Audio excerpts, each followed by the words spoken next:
Hallelujah. Hallelujah. Thầy lôi mà đi góc quân nhận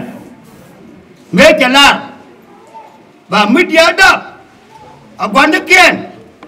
không biết mới gọi nhớ cái thầy lôi điện chỉ nhau mà là gì chỉ là gì cái luật của bác quan ngồi cả mình chẳng mà cho bà quên là trái nhà đó chẳng mới cho chả công mình chớ cầm gốc thì chân ngoan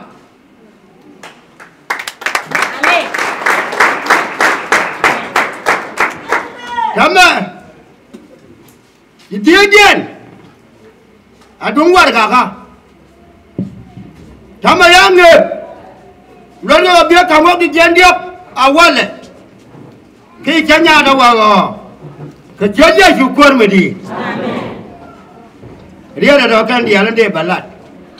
ai chỉ nói ra thế long còn mấy chị nhà đây nữa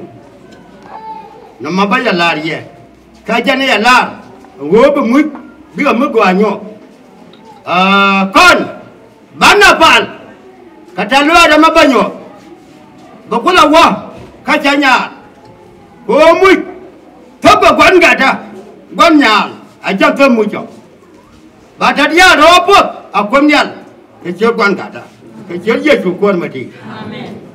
à quân nhân mà ra có đó mà ra loang cái liều thì là chỉ cả lo ada nama có ba qua cái dia ba cái mun ở trên nhà đó cả lo ada cái bên mũi đi câu bây giờ cầm cái qua đây có đó đấy có thì cái loang cái dia con cái đi chiếu rồi cha na cái chiếu lá cho dia cho là guru mới chắc gì có bây giờ cầm bị cuốn được không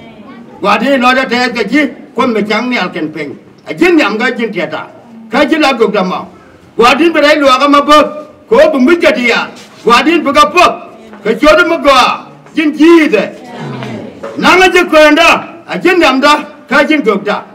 qua đi này qua nhầm du awal leh kata loa kau kamal kan kata loa nyut ke ye yo kad mi je chola kuara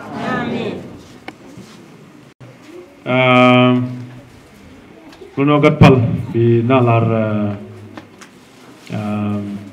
matajor pagoro kana majitobo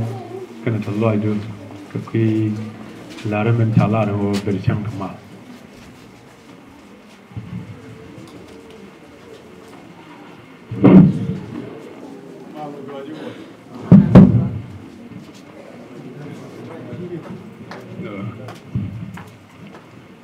mau gua jemput terlalu juga lom, kalau sebang le dia kan sah lom,